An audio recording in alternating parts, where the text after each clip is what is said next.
are discussing the module 7 of the Organic Chemical Technology course, and in module 7 we are discussing about the various petrochemicals which being manufactured. Already we have taken 7 lectures on the petrochemicals, and that was this introduction to the petrochemical, then it was the naphtha cracking, recovery of the FCC gases, then we discuss about the synthesis gas, ethylene and the propylene derivatives.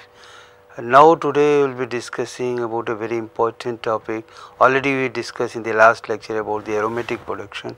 So we will be discussing about the aromatics product profile, ethyl benzene, styrene, cumene, phenol, bisphenol, aniline and phthalic anhydride also.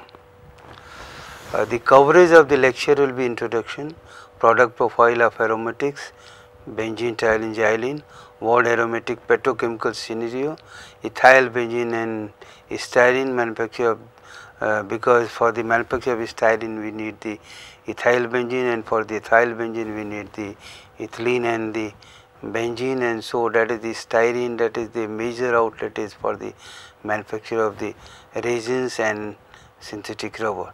Another important product of BTX is the phthalic anhydride, cumene and the phenol, bisphenol, aniline. So aromatics, as we discussed in case of, if it is the ethylene is the king of the chemicals, so aromatics is the backbone of organic chemical industry.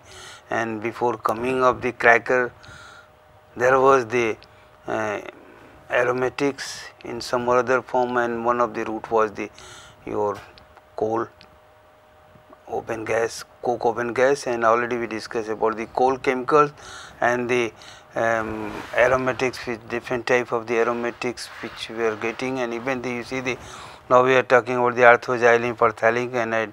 Earlier it was the naphthalene route which was produced from the coke oven plant. So this is how the importance of the aromatics have been big, but actually the ability of the aromatics that was more only after the coming of the catalytic reforming, because you see the requirement of the aromatics are huge. And if you see the product profile of aromatic, the aromatic hydrocarbons, especially benzene, toluene, xylene, BTX and ethyl benzene are major feedstock for the large number of the intermediates which are used in the production of the synthetic fiber. You take the case of the benzene, we are producing the cyclohexane to caprolactam. Similarly, other xylene to your paraxylene to TPA, purified terephthalic acid, or the DMT.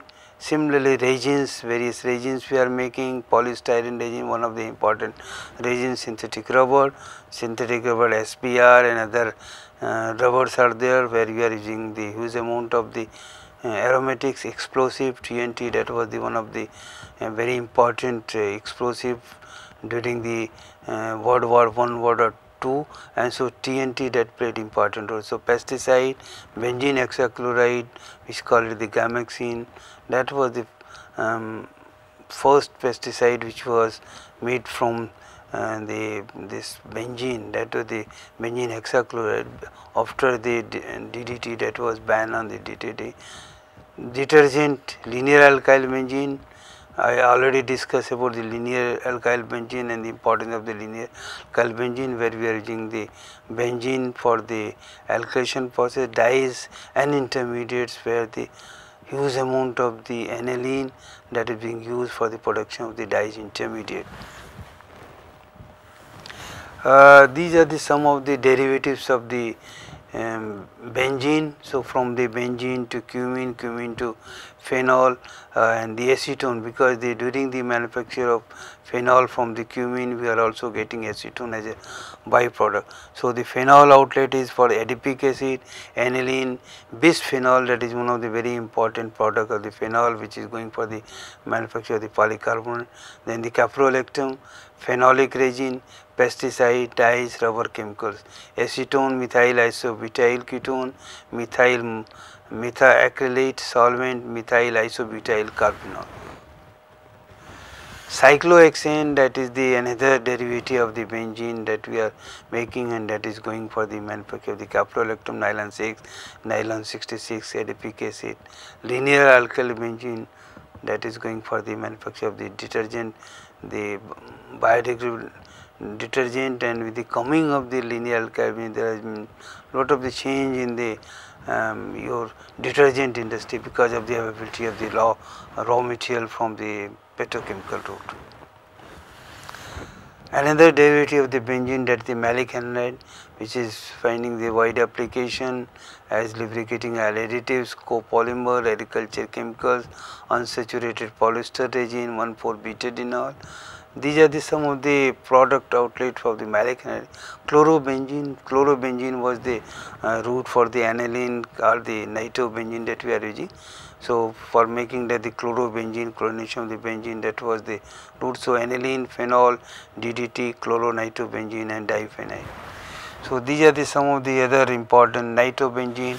As I told you, the nitrobenzene that is being used for the manufacture of the aniline, dyes intermediate, rubber chemicals, drugs, pharmaceutical, photographic chemicals, isocyanate. BSC, that is that is being used as pesticide. Ethyl benzene, that is one of the very important derivative of the benzene, which is going for the manufacture of the styrene. And so, if you see the styrene, the polystyrene, SPR, ABS, acrylbutadiene, styrene, polymer resin, ASEAN resin, acrylonitrile, butadiene, styrene, plastics, protective. So, these are some of the outlet for the then the Xylenes, you see that they are having less usage of the Xylenes normally, but one of the major use is the manufacture of the benzoic acid, where the benzoic acid Xylene to benzoic acid and benzoic acid to caprolactam, that route is existing, but mostly what we are doing, we are going for the disproportionation of the dealkylation of the Xylene for getting the more value added product benzene and the Xylenes. And this is about the benzoic acid. Then the phenol sodium benzoate, that is the one of the very important preservative that we are making from the benzoic acid, that is the sodium benzoate. Paracrystal, solvents, these are some of the outlet. Of course, that the TNT, which I told you, that is the very important product, trinitrotoluene. Nitrotoluene, that is going for the toluene diisocyanate, which is used for the polyurethane, rigid foam, flexible foam, surface coating. Trinitrotoluene, as I told you, that the one of the very important explosive, because in your toluene that was available earlier from the coke oven plants also.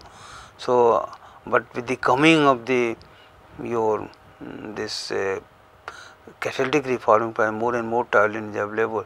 So, the explosive, that may be the one of the very important derivatives from the Xylene which is being used.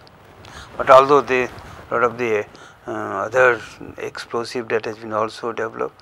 So, the another important product of the this aromatic group is the para-Xylene.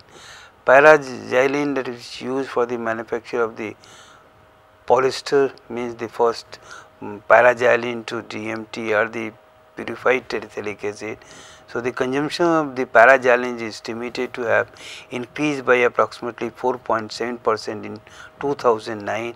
It is expected to average growth of 5.5% per year from 2009 to 2014 and 3.5% per year from 2014 to 2019. This is per as the market analysis of SRI. So, major use of the para-Xylene, as I discussed earlier, also is in the manufacture of DMT purified terephthalic acid, which is used in the manufacture of polyester fibers, films, and the polyethylene terephthalate. So, this is the one of the major outlet for the para-Xylene, and so this is the integral part of the any DMT or the terephthalic acid plant where we are making the polyester. Another important product which we are getting from the catalytic reforming, and when we are doing the para-Xylene manufacture, so the ortho-Xylene, that is a byproduct of the para-Xylene plant. And so now the ortho-Xylene, a major portion of the ortho-Xylene that is going for the manufacture of phthalic anhydride. So the global production consumption of the ortho-Xylene in 2009 were approximately 3.7 million tons. Global capacity utilization was 66%. Ortho-Xylene consumption is estimated to have increased slightly in 2009, and it is forecast to average growth of 3.2% per year from 2009 to 2014. So this is the how the requirement of the ortho-Xylene that is increasing, and especially the for the manufacture of the phthalic anhydride. So these are the some of the major derivative of the ortho-Xylene, that is the phthalic anhydride, which is being used plasticizer. One of the major use of the phthalic anhydride is as plasticizer, polyester resin, alkyl resins, dyes and pigments, herbicides, and the some other polyester polyols. So these are the some of the so for the meta-Xylene is concerned, one of the major derivative is the isophthalic acid, which is being used for the resins, unsaturated polyesters, and then the plasticizers and other esters. Para-Xylene already we have discussed. And so this is the, as I told you, the ortho-Xylene, plasticizer, polyester resin, alkyl resin, dyes and pigments, herbicide, isophthalic anhydride, polyester polyols, and phthalimide fungicide that is being used. Another, actually the aromatic group is the naphthalene, which was the earlier route for making of the phthalic anhydride, because this was obtained from the cocoa bean plant. And so the major use of the naphthalene, apart from the other uses, insecticide, naphthol, and the mothballs and other uses, that was the one of the important source of the phthalic anhydride. So before coming of the para-Xylene plant, the most of the phthalic anhydride that was being manufactured from the naphthalene route. So these are the some of the surface active agents, synthetic tanning agents, dyes, rubber, chemicals, solvents, agriculture uses. So these are the some of the uses of the naphthalene. So this is about the world aromatic petrochemical scenario, consumption figure of the benzene, toluene and xylene, and the changing scenario from 1992 to 2002 and 2007 to 2012.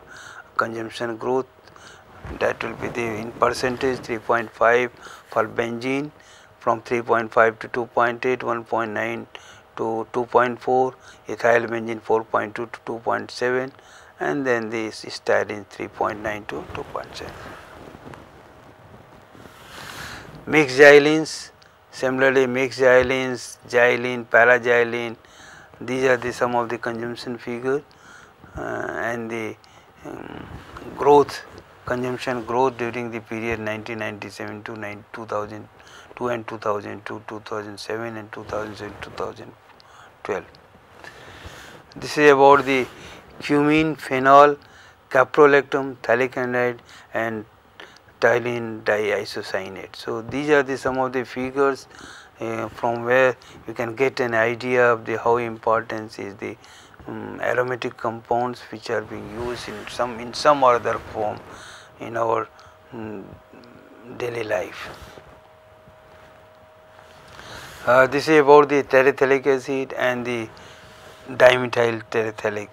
So here also, if you see the consumption, that is the growth rate, and other, earlier it was the terephthalic acid, huge growth was there in case of terephthalic acid. Slightly that has gone down, but the requirement that is increasing. This is the present capacity and production scenario of the benzene, toluene and xylene in India. So this is the figure. You can, here also you can see the benzene production, toluene is less, and the more ortho-Xylene, the para-Xylene is there, because the para-Xylene requirement, that is going in the major portion, around 70%, more than 70%, that is going to for the your terephthalic acid or the DMT. This is the installed capacity, production capacity of the major intermediate where the aromatics are involved. Acetone I have given because we are getting as a byproduct from the Cumene plant while making the phenol. Aniline, benzene, nitrobenzene, orthonitrotoluene, orthoxylene, para-xylene, phenol and phthalic anhydride. So, this is the installed capacity of the various aromatic product we are getting, and this is the production figure. This is in the multiply by 1000 metric ton per annum. So, this is the about the install and production capacity of the major intermediate during 2009 to 10. This is the again installed capacity and production of the various aromatics, major aromatics during the 2009 to 10 about the benzene, toluene, mixed Xylenes, orthoxylene, and one of the another important product linear alkyl benzene in the phenol. So, these are the installed capacity and this is the production figure, and so the your capacity utilization that may be. So, the ethyl, let us now discuss some of the important derivatives of the benzene in more detail.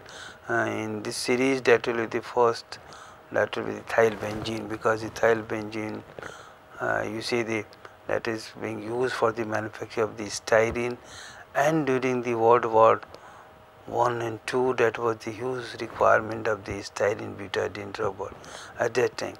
So, even before coming of the petrochemical also, the styrene that was, as you see in case of the synthetic chemicals, already they started making styrene butadiene rubber long back during the 60s. So, this is the importance of the ethyl benzene. So, ethyl benzene important derivatives of the benzene which find application in the manufacture of styrene. Ethyl benzene with the demand share of more than 52% of the global benzene market, where we are alkylating the benzene with the ethylene, and ethylene that was coming through the molasses route at that time in the earlier stages when the styrene manufacture that was started. Global production consumption of ethyl benzene in 2009 were around 26.3 million tons with a global capacity utilization of 75%. Styrene manufacture is the major consumer of the ethyl benzene. Let us discuss now what are the routes for the making of the ethyl benzene. Ethyl benzene, as you say, the ethyl and benzene, so that is the made by the alkylation benzene and the ethylene, and so again here also the same the catalyst about the H2SO4 to hydrofluoric acid and now to the solid acid catalyst. So, these are some of the development that has taken place. So, ethylene, because we need the benzene and ethylene, so ethylene can be produced from either molasses route or the naphtha and the gas cracker. But with the increase in the FCC and because the more and more we are going to operate in the propylene mode, so there has been interest in the utilization of the FCC gases, where the ethylene that may vary from 8 to 12% as source of ethylene, and direct taking this ethylene for the alkylation, the processes are now available. The conventional, as I told you, in case of the alkylation catalyst, where the metal chlorides and the mineral acid, hydrofluoric acid and the H2SO4. Catalysts used for alkylation now are the ZS5 for vapor phase, MCM22 for liquid phase. The catalyst use, already I discussed the ethyl benzene, some of the technology which are available for the manufacture of ethyl benzene, that is the catalytic distillation, then the EOP EB1 process, mobile Baser EB max process. These are the three major process licenses for who are supplying the process for the ethyl benzene technology. Now, let us discuss the first process, that is the catalytic distillation technology, because this is one of the major development that has taken place in the process consists of the alkylation of the benzene with ethylene using a proprietary zeolite alkylation catalyst in a fixed bed catalytic distillation technology, where both the reaction and slight separation that is also taking place. This process is capable of handling a wide range in ethylene composition ranging from 10 to 100%, because in case of the dilute stream of the ethylene, that can be also used in this process. So, process step involved in case of the catalytic distillation technology is the first is the major unit is the catalytic distillation steeper column, where alkylation distillation takes place simultaneously with the final alkylation of the unreacted benzene and ethylene in the finishing reactor, where the remaining benzene and ethylene alkylation that is completed.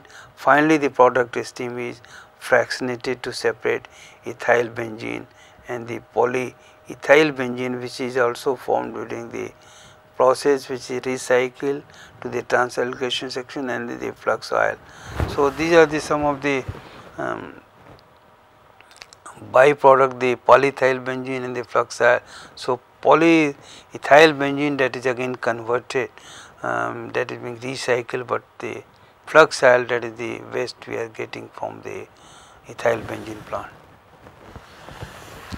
Another process, that is the Loomis EOP EP1 process. The process consists of liquid phase alkylation of benzene with ethylene using proprietary zeolite catalyst in a fixed bed liquid phase reactor. So, this is the process by Loomis and EOP. Unreacted ethylene and benzene vapor are condensed and fed to the finishing reactor, where the remaining alkylation is completed in the presence of the catalyst. So, here also the two reactors are there, and so the finishing reactor that will complete the reaction. The product stream goes to the fractionating column, where ethyl benzene is separated from the higher ethylated benzene and the heavy ends. The process steps involved are the, as I told you, the benzene and ethylene, followed by separation of ethyl benzene and the polyethyl benzene, which is here also the byproduct, and which is recycled back to transalkylator reactor. This is the finishing stage reactor to produce the additional ethyl benzene. Another process, the liquid phase alkylation of benzene with ethylene using MCM22 catalyst. This process, alkylation of ethylene, takes place in a liquid filled alkylator reactor containing multiple fixed beds of mobile MCM22 catalyst. During the here also the alkylation methyl benzene and small quantity of polyethyl benzenes are formed, which is converted to ethyl benzene using transalkylation catalyst. So, this is the reaction which is taking place here, the alkylation reaction. Now, this was the process for making of the, because any styrene plant, that will be the combination of ethyl benzene and then the styrene manufacture. So, this in case of the styrene is a monomer used for the production of the polymer, resins and rubbers. The biggest consumer of the styrene monomer is the polystyrene. Other major derivatives are expanded polystyrene, styrene butadiene latex, styrene butadiene rubber, styrene block copolymer with the combination of the acrylonitrile, ABS, MBS or the SPS. So, styrene is a global production and consumption of styrene was approximately 23 million tons with a global capacity utilization of 77%. Largest end use of the styrene is for the production of the polystyrene, accounting for almost 60% of the total styrene. So, the process of making styrene, that is the styrene is made by the catalytic dehydrogenation of the ethyl benzene. So, this is the process that we are using. Styrene plant consists of the two major units: production of the ethylene either from molasses route or by naphtha natural gas cracking, production of ethyl benzene, and then the dehydrogenation of the ethyl benzene to styrene.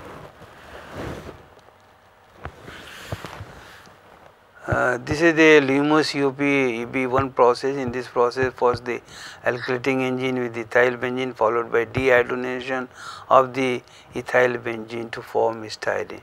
So, the polyethyl benzene which is formed during the alkylation is fed to the finishing reactor where the transalkylation reaction is taking place. So, these are the some of the reaction that is taking place in case of the your styrene manufacture. First it will be the ethyl benzene and some of the higher your higher polyethylene benzene that will be converted to again ethyl benzene. So, this is the dehydrogenation process that is taking place finally ethyl benzene. That was the during the manufacture of the ethyl benzene. So, ethyl benzene and recycled ethyl benzene are then dehydrogenated to styrene in the presence of steam at a pressure temperature of 550 to 568 degrees centigrade under vacuum in a multi-stage reactor. So, this is the reaction that is taking place, but toluene is also formed in the process which is recovered. Another process technology for manufacture of the styrene is the GT styrene. Styrene can be also directly recovered from the raw pyrolysis gasoline derived from the cracking of naphtha gas oils using the GT styrene process. Here what is happening in case of the, as I told you, during the manufacture of the aromatics along with the other C8 means the para-xylene, ortho-xylene, ethyl benzene is also there.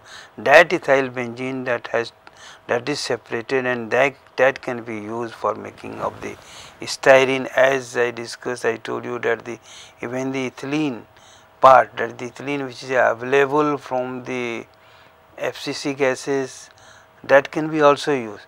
So, here directly ethyl benzene, because from the pyrolysis gasoline that can be separated. This is the another very new development in case of the styrene technology, that is the innovative SNO technology.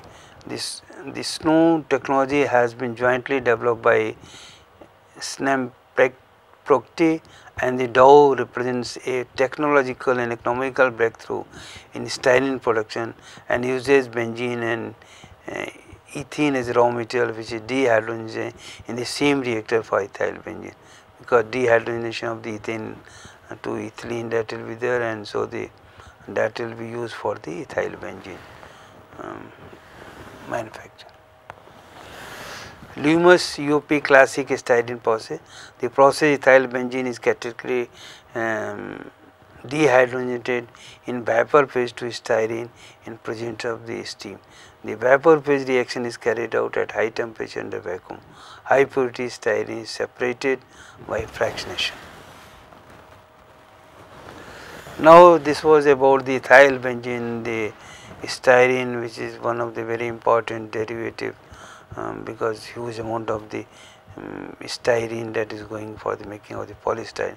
Another important product that has been in case of the benzene is the cumene to methanol, cumene to phenol. So, cumene is made by alkylating benzene with the propylene, and this was only actually this process why the cumene process came into that replaced the other process, because the propylene that is available from the cracker plant, benzene is available from the aromatic plant. So, the raw material definitely that is much economical than the conventional raw material which was being used for making of the phenol, that was from the chlorobenzene route, or some other routes are also there. So, the cumene is made by alkylating benzene with the propylene using zeolite catalyst. Following are the three major processes available: catalytic distillation technology, liquid phase Cumax process, cumene by mobile Bazar process. These are some of the reactions that is taking place in case of the benzene, propylene, and then you are getting the cumene. During the cumene manufacture we are also getting and some which are some of the DIPB plus benzene to cumene, and similarly the other side reactions are also taken, but finally we are getting the cumene. So this is the process where the propylene and the benzene along with the fresh benzene that is going to the series of the reactor, the alkylation reactor, the transalkylation reactor, deproponizer, and then the benzene column, cumene column, and the polyisopropyl benzene column. So that is the finally here the cumene is separated, and so that cumene will go for the making of the phenol. So this was the importance of the cumene, and now the phenol process, making of the phenol, it is all through the cumene process. So while making of the cumene to phenol, we are getting acetone, one of the very important product as a byproduct. So according to SRI Consultant Report 2010, global production and consumption of phenol were both around 8.0 million tons with global capacity utilization of 77%. Phenol consumption is expected to average growth of 5.1% per year from 2009 to 2014 and around 2.5% from 2014 to 19. Phenol is consumed mainly for the production. One of the major use of the phenol, other uses also there. One of the major outlet that has been the manufacture of bisphenol, which is being used for the making of the polycarbonate. This is the cumene phenol acetone plant of the Hydrelia Chemicals. This is also one of the large integrated petrochemical complex where they are making a large number of the petrochemicals, and this is one of their very important product, Hydrelia Chemicals. Phenol from cumene, because as I told you, now all the phenols that has been replaced with the cumene process. So phenol from cumene is a two-step process, with the first step being the production of the cumene hydroperoxide, and the second step is the decomposition of the cumene hydroperoxide to phenol and acetone. So this is the which I told you, that the acetone, that is a byproduct during the manufacture of the phenol. So temperature around 180 to 200 degrees centigrade. This is the pressure, catalyst, metal catalyst, aluminum chloride, bentonides, silica aluminates. So the various routes for the phenol, other routes are, as I told you, the other routes are there, and earlier the phenols was made by these the benzoic acid route or the chlorobenzene route or the benzene sulfonation route. But now the most of the phenol, the cumene process, that is most attractive process because of the availability of the benzene from the catalytic reforming process and propylene from the cracker plant, or from the dehydrogenation of the propane. So but these other routes are because benzoic acid, again from the toluene to benzoic acid, so from the benzoic acid to phenol, or from the chlorobenzene. But again in case of the chlorobenzene, you are taking the benzene, so that has to be chlorinated, so involvement of the chlorine is there. So because of all those reasons, now it is the more preferred route for the making of the phenol is the cumene route. Another route, that was the benzene sulfonation, where again the handling of the sulfuric acid is there. Above all route, the cumene route is the most economical and accounts for major phenol capacity. This is the reaction that is taking place in case of the your phenol manufacture, benzene, propylene, that is reacted, and then you are getting the cumene hydroperoxide, and from the cumene hydroperoxide we are finally getting the phenol and the acetone as a byproduct. So this is the oxygen of the aqueous solution, the cumene hydroperoxide is formed, and from the cumene hydroperoxide phenol plus acetone that you are getting. So this is the process that is being used for the manufacture of phenol. And this is the your phenol from the Cumene process. So that will go to the Cumene, will go to oxidation tower, distillation tower, then the cleavage reactor, catalyst you are adding here, crude acetone column, then it will go to the acetone column where the separation of the acetone that will take place, and from this crude acetone bottom product that will go to the phenol purification section where the phenol finally will be getting the phenol here. Here at the bottom again this will join to the phenol recovery section, then final distillation that will separate the phenol. So this is the you see the first will be the any phenol manufacturing in it, that will have the cumene manufacturing part, then the from the cumene to phenol recovery, means the finally you are getting the phenol here, and the acetone that will be a byproduct of the cumene process. Now let us discuss another very important product of the benzene, that is the aniline, which is being used in huge amount as a dye intermediate. So aniline is used as a raw material for manufacture of large number of the chemicals like methyl, diphenyl, diisocyanate, that the MDI, rubber processing chemicals like antioxidant, stabilizers, antioxidants.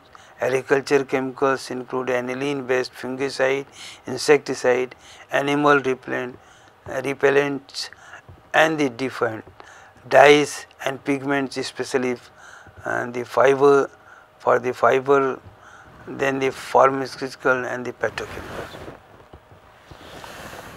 But as I told you, the large tonnage of the aniline derivatives are used in the large variety of the dyes, because now the a wide variety of the dyes depending upon the type of the your textile that has been developed, and so the aniline that has been providing the basic intermediate for making large number of the dye.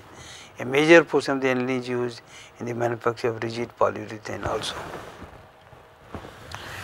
This is the, you see the major portion of the aniline that is going as the colorants and the manufacture of your dyes. So rest of the other use the pharmaceuticals and other derivatives, rubber chemicals, but major portion that is going as the coolant.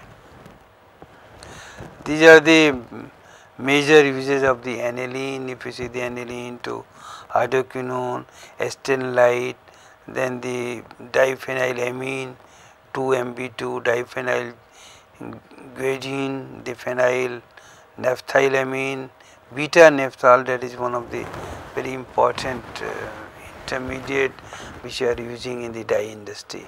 So this is the for making of the azo dye, although there is ban on the use of the azo dye, but these are the some of the again the dimethylamine is also going for the for your dye stuff and the explosives. So these are this a large number of the products are there which are 2-MB2, that is going for the vulcanizing, and the acylator as activator for acylator, that diphenyl guanidine.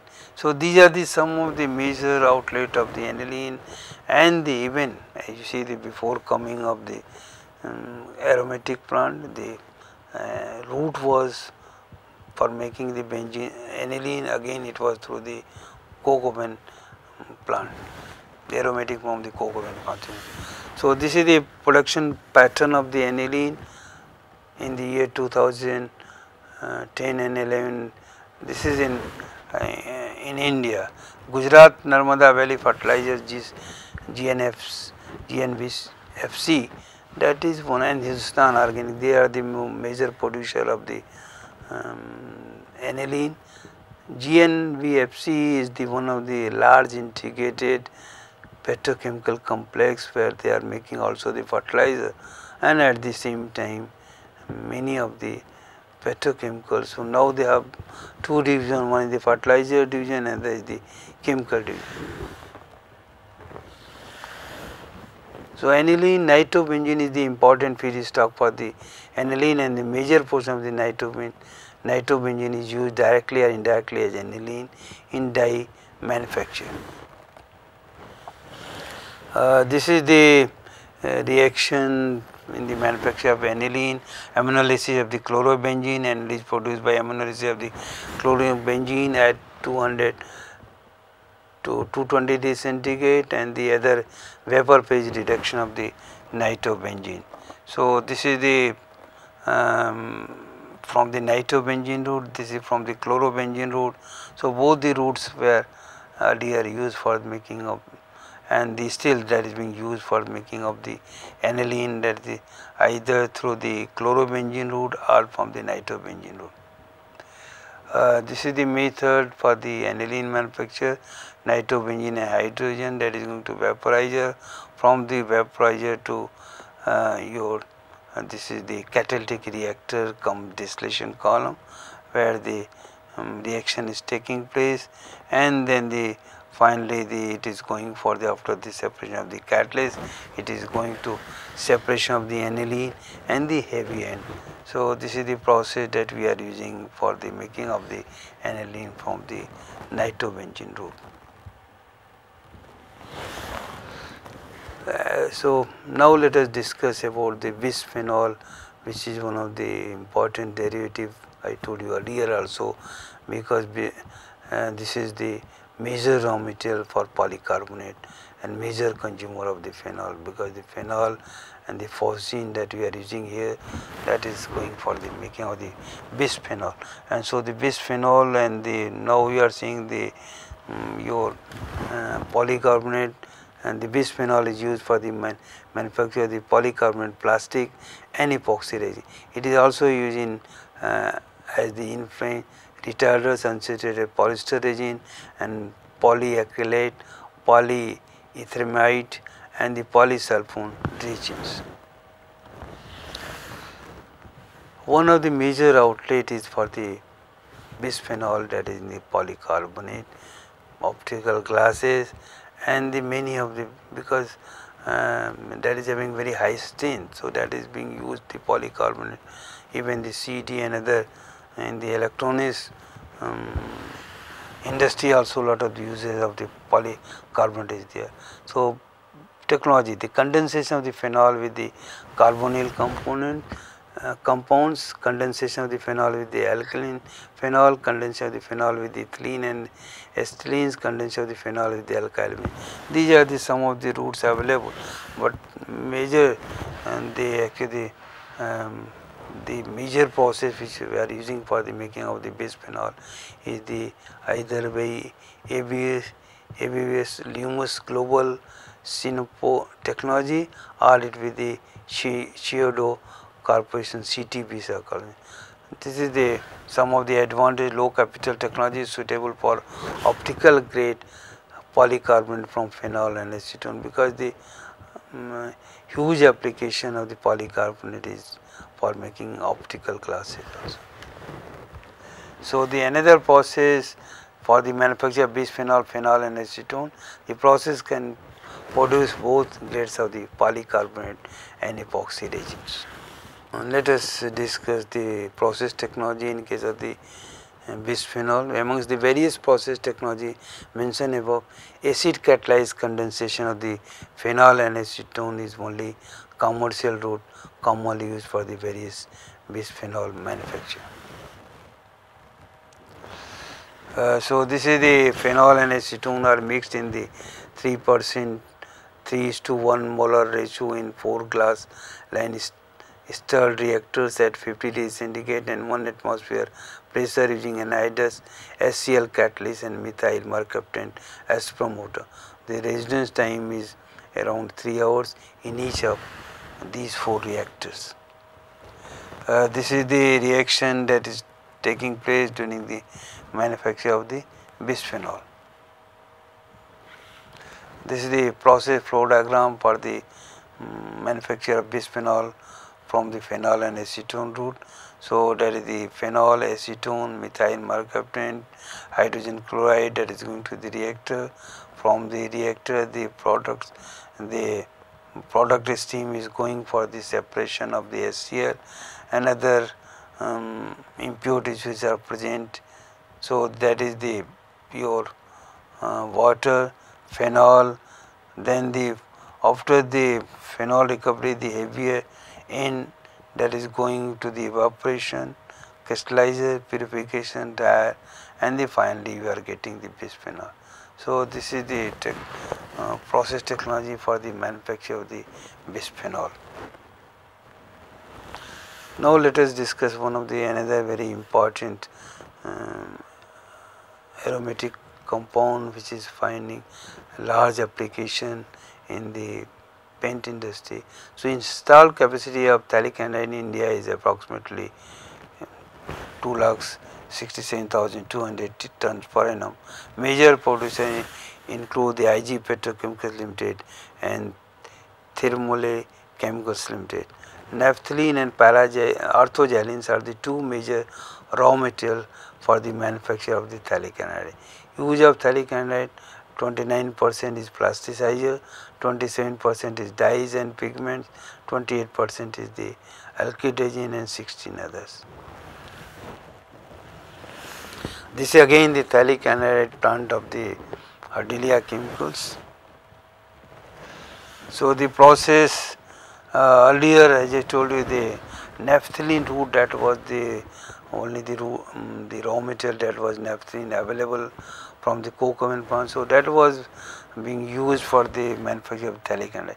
So here phthalic anhydride is produced by oxidation of the naphthalene in the gas phase using vanadium pentoxide catalyst supported on silica or the silicon carbide, promoted with the various other metals oxides like titanium oxide in either a fixed bed, multiple reactors or the fluidized bed reactor. But now the all the phthalic anhydride we are making from the orthoxylene route. So production of the phthalic anhydride from orthoxylene is similar to the naphthalene route, but here we are using the orthoxylene, and so the catalytic oxidation orthoxylene is done either in the fixed bed catalytic reactor or having multi-tube or the fluidized bed reactor. Now the fluidized bed is more common in the presence of the vanadium pentoxide and the titanium oxide catalyst. So this is the reaction that is taking place during the manufacture of phthalic anhydride, oxidation of the orthoxylene to the phthalic anhydride. So this was the about the various aromatic petrochemicals that we are manufacturing, their usage and application, and the because the aromatics are equally important. And the next modules 8 will be discussing about the polymer industry, because the polymer means the plastic, elastomer or the synthetic fiber, in which these aromatics are also finding wide application for the making of the various feedstock. So the next few lectures will be about 8 lectures are in module 7, where we will be discussing about the different type of the starting from the polyolefins to the PVC, then the polystyrene manufacture, and then the manufacture of synthetic fiber, caprolactam, and nylon 66, then the terephthalic acid, and also we will be discussing in that part the viscose rayon and the acetate rayon, which is also one of the important segment of the synthetic fiber industry.